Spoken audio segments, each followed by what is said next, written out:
Hey,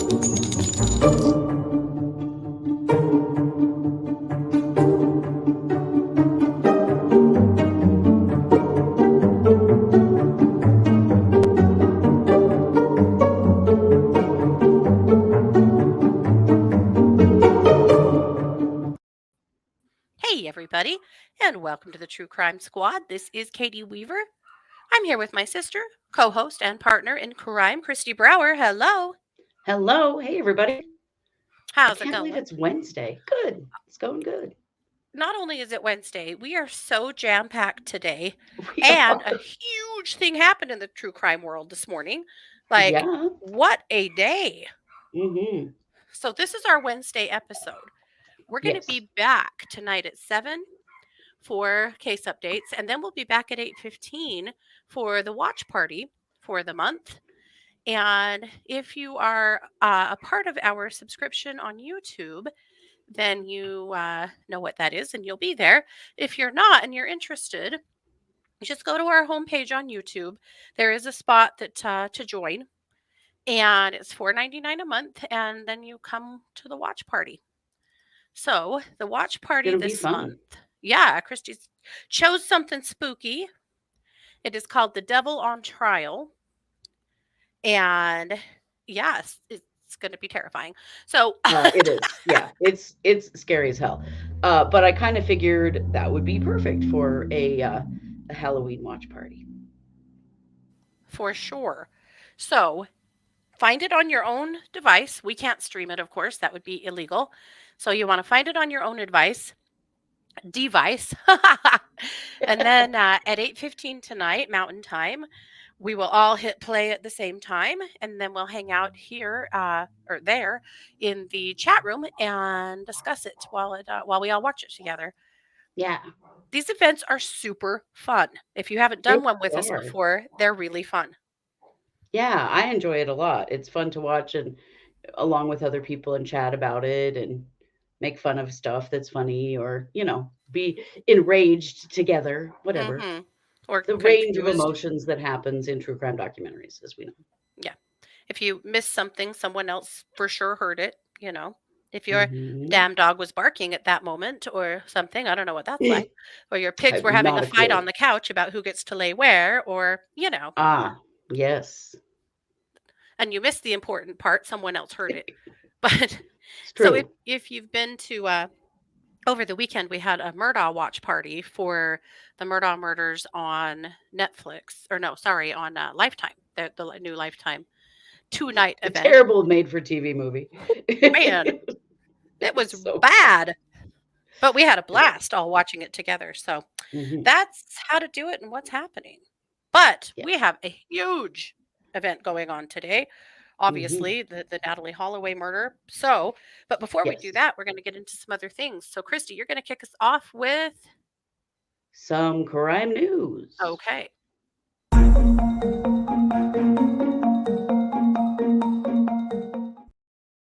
Y'all know we've been talking about the murder of Crystal Rogers, the disappearance and assumed murder of Crystal Rogers, and how finally, after all this time, she disappeared in 2015. Mhm.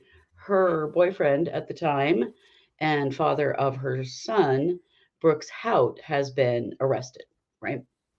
Well, I knew a little bit about the Crystal Rogers murder, but I didn't know a lot about it. One thing I didn't know is that her father, Tommy Ballard, was killed a year after she was killed. So this is Tommy. Oh.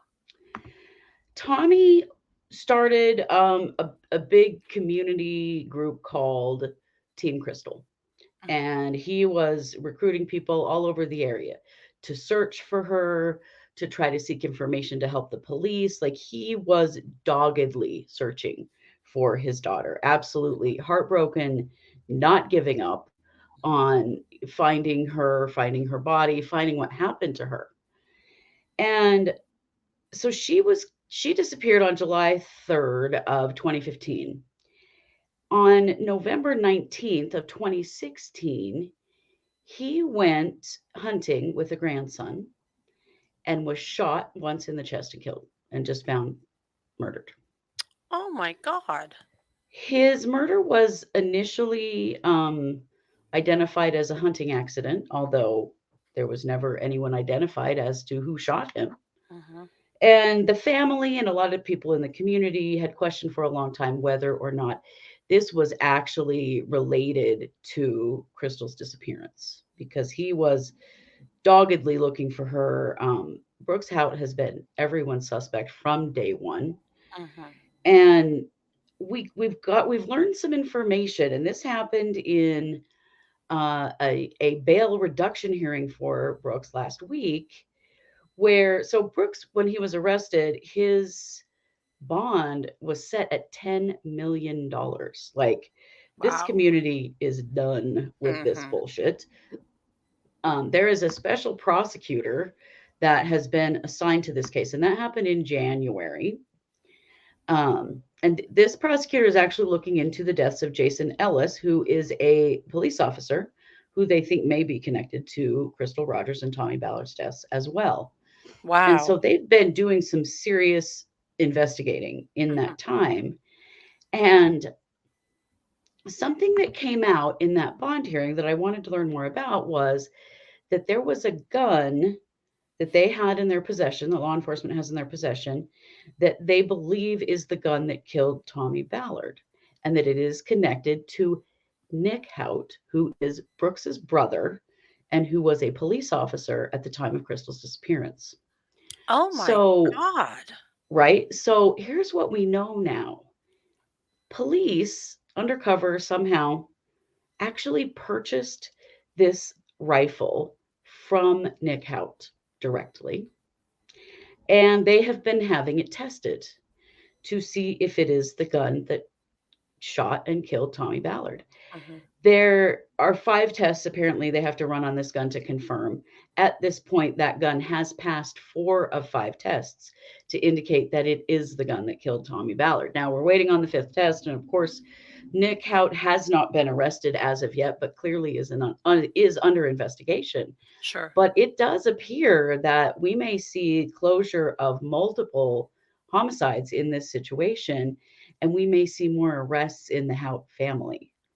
Uh, Wow. the Houts are apparently very wealthy, and in that area, people have been calling them the Murdaugh of Kentucky, I've which I heard think is that, yeah. interesting. Mhm. Um, so there are now questions about who shot Tommy Ballard Mhm. and whose gun was used, and we are a lot closer to actually finding out that information. And I just found that to be extremely interesting. Mhm. There is a task force working on this. They are dedicated to wrapping up this story. Yeah. I don't fully understand the Jason Ellis connection yet, but I'm going to research it and I'll cover it in a segment Sure. as well so that we can understand what's going on here. But so much love to the Ballard family and to Crystal's children. There's been a custody battle going on about Crystal's youngest child. He's 11. He is Brooks Hout's son as well. Recently, there was a battle of the two grandmothers for custody of that child, and Brooks Hout's mother has dropped her claim in that Wise. Mhm. right around this arrest of Brooks. So Probably interesting. smart to take some spotlight off of your little crime family. Wow. So, some major things are unfolding in Kentucky, and hopefully, we get the answers for all of these families who have been, the Crystal Rogers family is absolutely heartbroken. They lost 2 family members in a year's time, Mhm. and And they're it looks like all, maybe to the same people. yeah, Wow. yeah. So, we will keep on covering that as we go because it's very interesting, and Mhm. I think this task force has got a whole lot more to roll out. I think we're Mhm. going to see more soon. This is gonna be wild. Well, It good. is, yeah. Justice. Absolutely. And with that, I'm going to kick the mic back to you for speaking of some justice. Wow.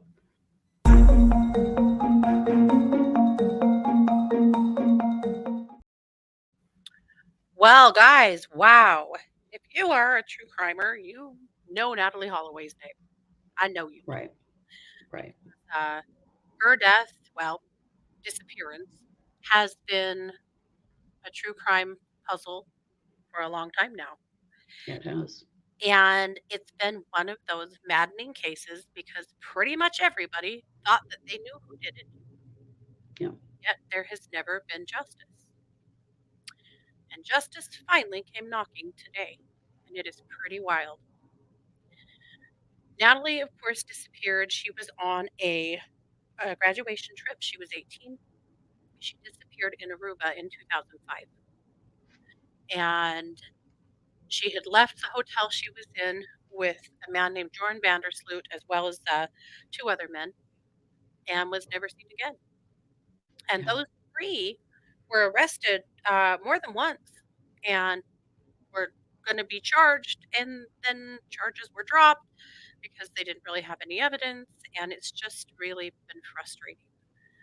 All the while, Joran Sloot has taunted her family, mocked the media and the police. He Mm. was an entitled little rich kid that was clearly getting away with whatever he wanted to. Right. The reason Joran ended up back in the US, he was actually a citizen of the Netherlands when Natalie died. Uh, he has been in prison in Peru for a murder that happened. This was Stephanie Flores Ramirez that he Yeah. murdered sometime around 2010 in Peru. This is Stephanie. Yeah. And so he killed her and actually, you know, was held accountable for this one, and he's been in prison in Peru. Well, the United States has wanted their pound of flesh from him forever. And Yes. finally was able to extradite him. They've been trying to extradite him for a long time. And we're finally able to do that earlier this year. And it's been uh it's been quite the rocky road. Joran was stabbed in jail because, as it turns out, Oh, darn. everyone hates him. He's a real jackass. Mhm. This is Joran right here, and that smirk on his. Oh my God. Are you okay? That look on his face. I mean, that just says all of it right there. Yep, Mhm. that's him. That's pretty much it. Yep. This, of course, is Sweet Natalie. So I want to read you a bit of the arrest affidavit as to how he got back to the United States and out of a Peruvian prison. Now, a lot of people said, well, yeah, sure, he wants to come here. He wants to get out of the prison in Peru. He's living in hell. Okay, maybe so. However, while he's been in that Peruvian prison, motherfucker's gotten married and had a baby. Oh, for God's sake. Are you Mm-hmm. serious? Ugh. Yeah. Listen, Janice, or whatever your name is, one, you are Yep. an idiot. Get Yeah. some counseling, take some meds, get out of there. Mm-hmm. What What the hell? are you doing? Yes. Yeah.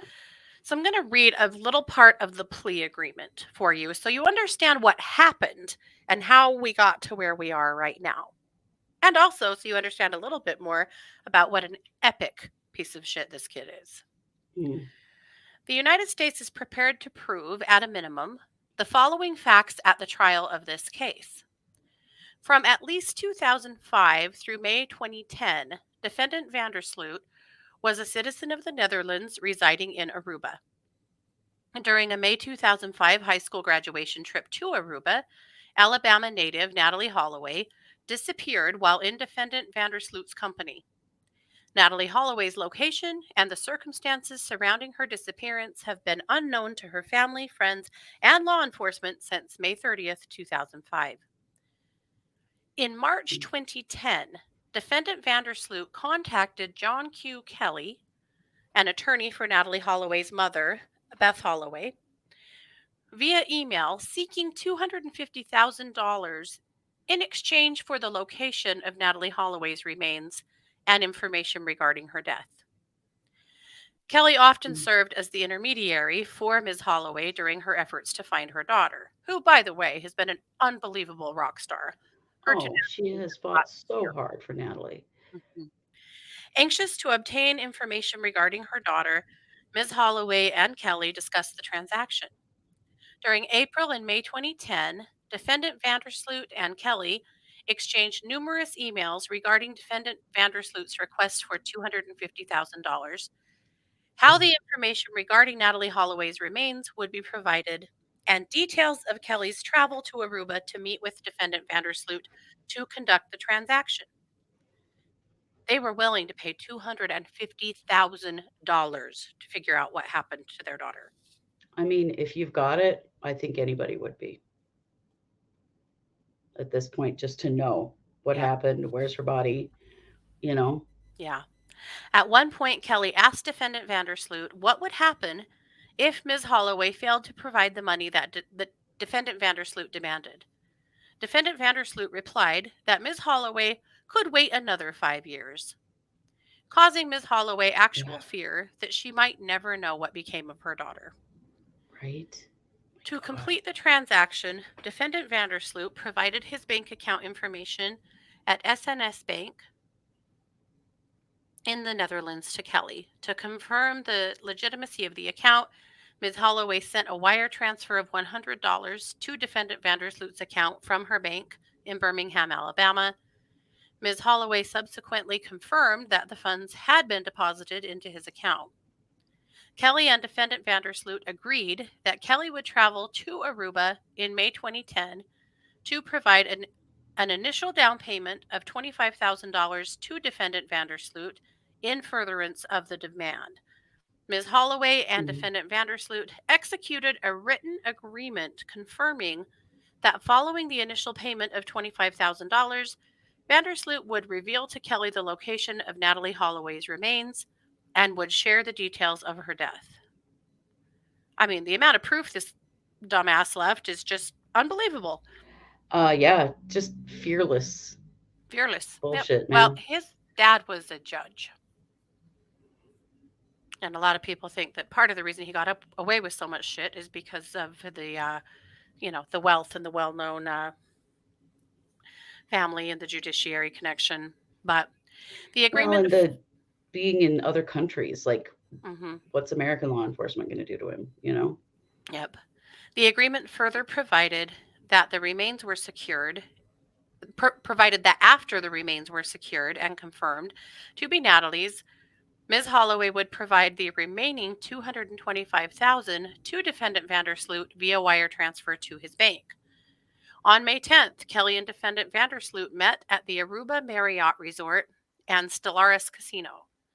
Kelly provided $10,000 cash to defendant Vandersloot, and following that Mhm. payment, Ms. Holloway initiated a wire transfer of $15,000 to his bank account.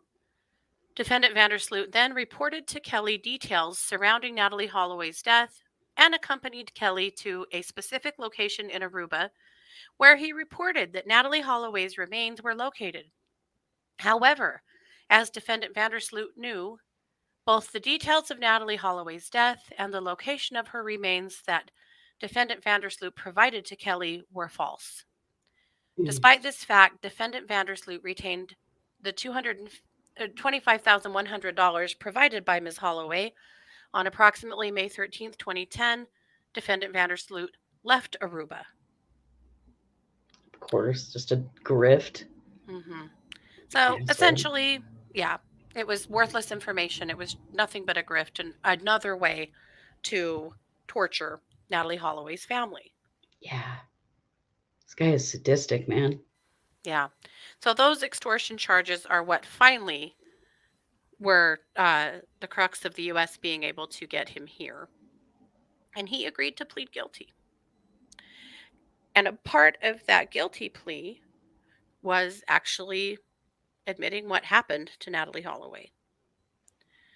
So he If he has, can be believed.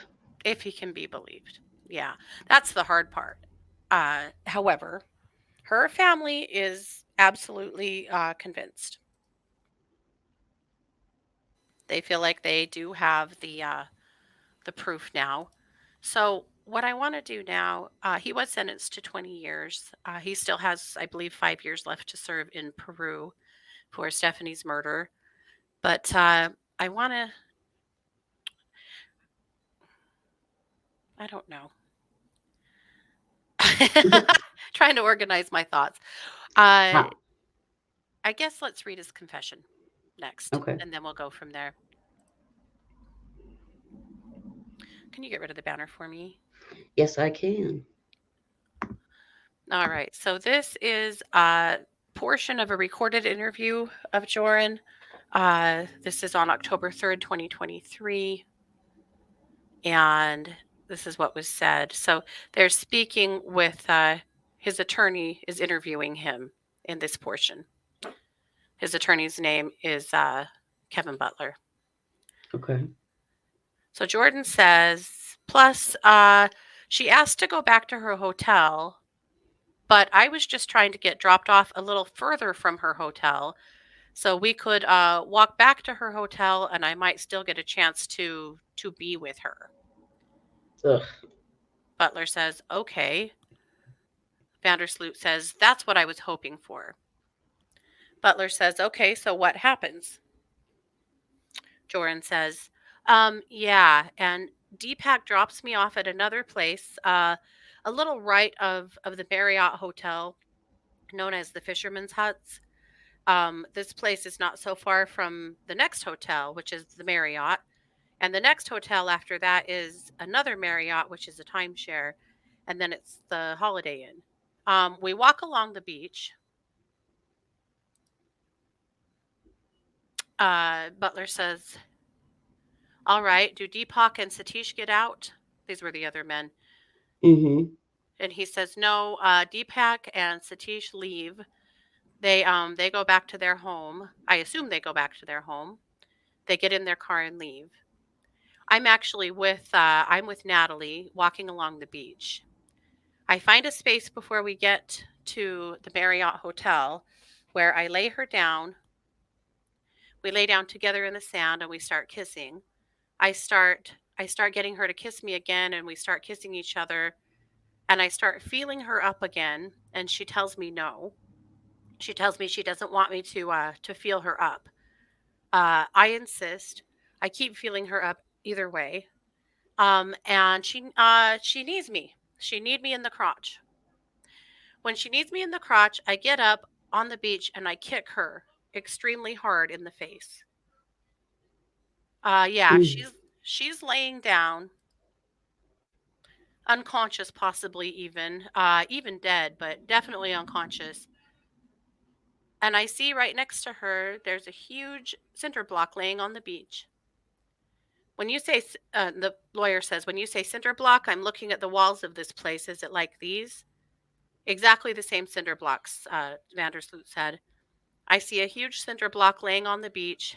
I take this and I smash her head in with it completely. Ugh. Yeah, her face basically, collapses in. Even though it's dark, Jeez. I can see that her face is collapsed. Afterwards, I don't know what to do and I'm scared. I don't know what to do. And I decide to take her and put her in the ocean. So I grab her and I half pull, half walk with her into the ocean and I push her off. I walk up about to my knees in the ocean and push her off into the sea. And after that, I get out and I walk home. My God. And that's Jesus pretty much Christ. what everybody thought happened to Natalie. But we finally have it from him.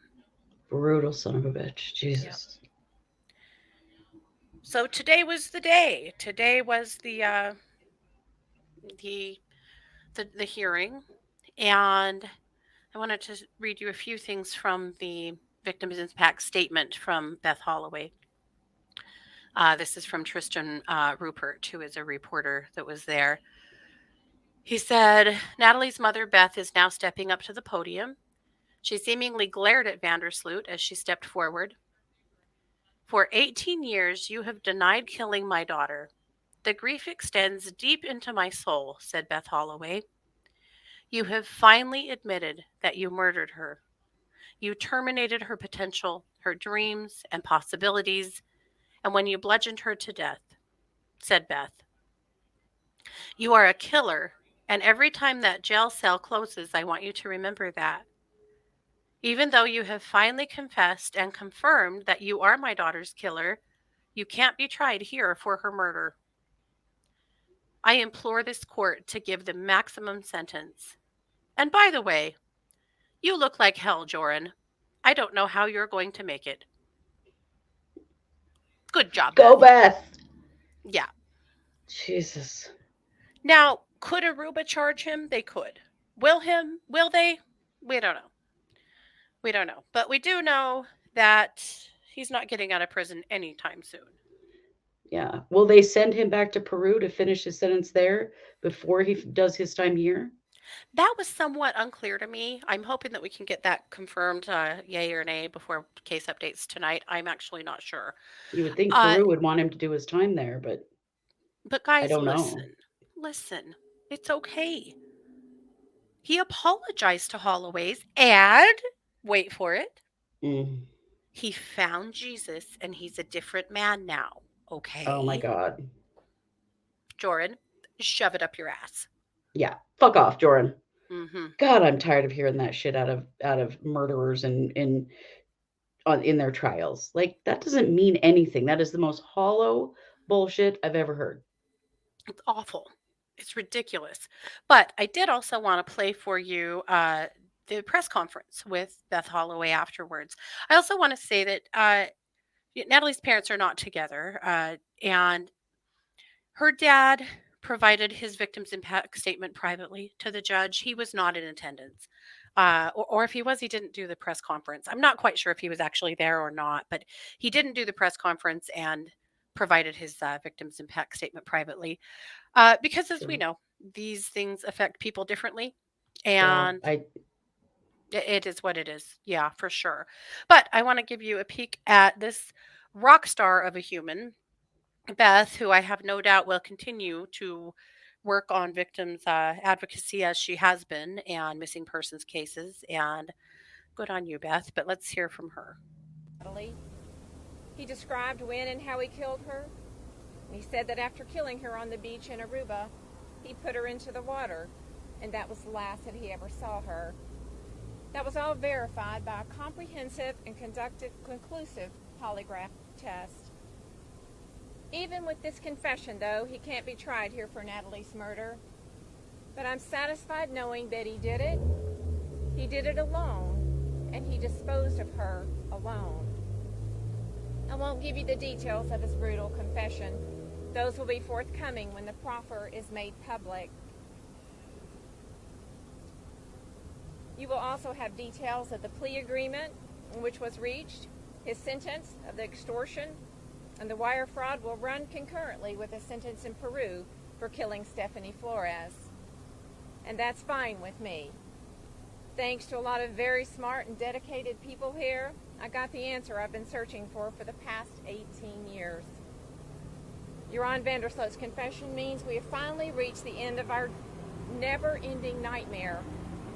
And for me, reaching the end of the nightmare, being over, is better than closure. It's been 18 years since Natalie disappeared, and Natalie would be 36 years old today. I still miss her every day. It's been a very long and painful journey, but we finally got the answers we've been searching for all these years. We finally, today, we got justice for Natalie. So thank you all so very much and being supportive of us in our long 18-year journey. Thank you. Holloway, inside you said. And that wow. goes on for a bit. She takes some questions from the press, and it's kind of hard to Sure. hear, so I'm not going to air that here. You guys can certainly go find that in a lot of places. But it's a big and amazing day to finally see justice for this family and for Natalee Holloway. Yeah. So she said that his sentence will run concurrently Hmm. with the one in Peru. So that makes me think he's just going to serve his 20 years here in the US and that he's done in Peru I'm because they're guessing not that's true. Yeah, consecutive, they're concurrent. they're So concurrent. that's unfortunate because Jordan's still a fairly young man. Hmm. I mean, 20 years, Yeah. he will get out. Hmm. Well, we'll Unless see. that dumbass smirk and gets him stabbed some more times, which would be fine with Right. me too. But That's what I was going to say. We'll see what the prison system does with him, and we'll see if Aruba actually decides to move on him. I have no idea if they actually will. It wouldn't surprise me a lot if they don't, but I we'll mean, they see. have his confession now, so Right, and they also have got to be sick of this shit. So I'll bet. yeah, But obviously, her body's never going to be found. no, it's long gone. Yeah, yep. So there you have it. Justice finally served for Natalie. Wow. So with that, I'm going to kick it back over to you for some WTF news. Yes, some very WTF Halloween news.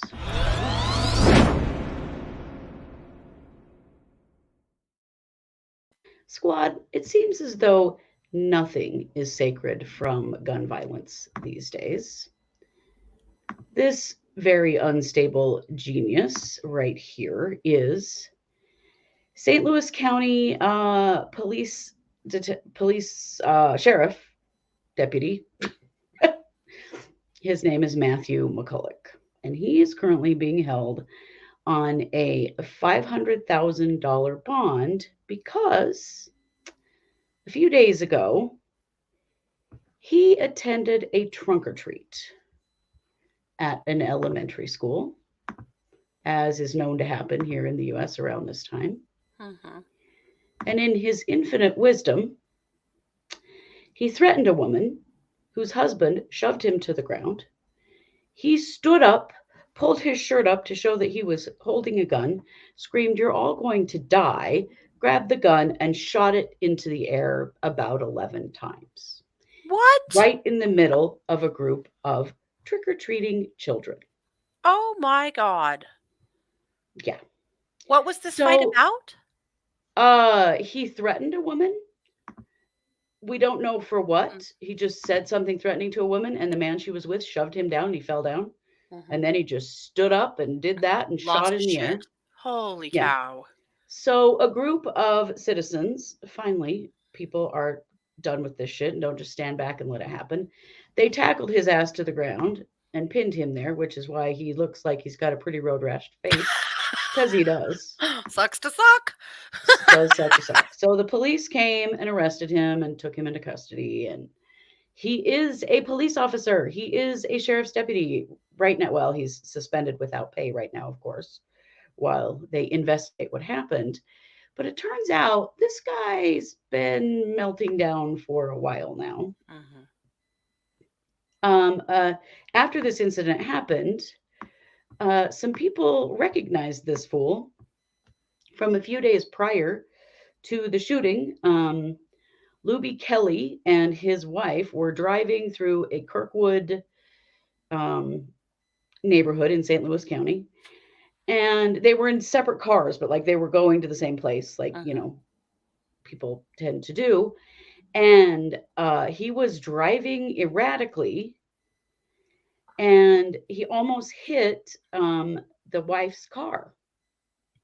And then he stopped and rolled down her window to yell at her because he almost hit her. Mm-hmm. Well, what he didn't know is that Luby Kelly was right there in his car, and he pulled up and honked at the guy to get the hell out of there.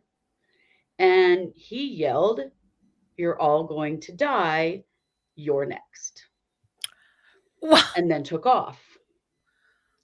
So the Kellys called the police, reported what had happened, and then they never knew if they caught him or what had happened until they saw this idiot on the news and went, "Hey, that's the guy that threatened us a couple of days ago with the same threat. You're all going to die." Holy shit. So they're saying McCulloch is having some kind of a mental health emergency. No shit. Yeah. Why didn't anybody notice this before now? He's a cop. Isn't he supposed to be protecting people, not threatening them? It's an absolute miracle that he didn't kill somebody. It is. Well, and just shooting a gun in the air, that doesn't mean that nobody gets hit by bullets. Those bullets have to come back down. Yeah, and those So poor it's kids just trying to have some miracle. Halloween fun. Yeah. Right? Can we just stop traumatizing our future generations with guns, for God's sake? Mm-hmm. So he's being held on a $500,000 cash bond, and we shall see what happens to him. And not even trunk or treats are safe anymore. The whole reason for trunk or treats was because they're safer than kids going door to door. And Apparently, now we maybe have not. police officers shooting them up. So, welcome to America. Yeah. Wow. You know, that reminded me of a car accident that you and I were involved in Mm. when we crashed with each other. Oh yeah, that. Yeah, that happened in our driveway. when we In were the road in teenagers. front of our house. Yeah. Yeah. But when we were in high school, our dad always made sure we had a car. It was like Mhm. $100 car, but we always had cars. Yeah, it was Um, not a good car, but it was a car. But we had jobs and, you know, we needed cars. And he was pretty cool like that. We always had these old, like, clunkers that Mhm. flat tires every day and dead batteries at least once a day and stuff. But we, by God, had cars. And one day, I was coming home from school and Christy was leaving our house to go to work. So I pulled up to the house and was just sitting in the road waiting for her to back out. And I thought she'd just back out next to me and go to work and then I could take her parking spot. Well, she thought, I don't know what she thought, but she I came. didn't even see you because I didn't scrape the back window of the car. I So didn't even know you were there. she came barreling out of the driveway and crashed. Also, we were driving each other's cars. Uh-huh. We were Yeah. driving each other's cars at the moment. Yeah, so she crashed into me. Our neighbors tell the story like this: that they saw the Brower girls crash each other's cars, jump out of the cars, yell at each other for a minute, switch cars, and one took off and the other one pulled in the driveway and the whole thing was over. It is what happened. Yes, because I still had to go to work. Then our poor dad, both cars were still drivable. Again, they were not good cars. They But were our just poor dented a dad little. about laughed himself silly about that. And we've fought about it over the years a billion times about whose fault that actually was. Yeah. And Because but I it's said, true. if you saw me coming, why didn't you stop? And you When said, I moved, yeah. yeah. But I said don't know. I did not ever think you would just go flying out of the driveway and crash into me. So I mean, there's that. That is exactly what happened, though. Yeah. But no one was shot that day. Or No one was shot. No. I We don't do know. not We may carry have threatened to kill guns. each other. I'm not sure. But Probably. But it was all real quick because I was late for work. So it was like, well, fuck off. I got to go. pretty much, yeah. Oh, boy. So it happens. It happens. Like It that's all I does. can say. Well, What's happened? this is Wednesday. So again, we'll be back at 7 p.m. Mountain for case updates. And then we'll be back at 8:15 for the watch party. So lots more to come from us today. Yeah. Thanks so much for being here, you guys. Please take good care of yourselves. You know you deserve it. This has been yet another production of the True Crime Squad. Bye, everybody.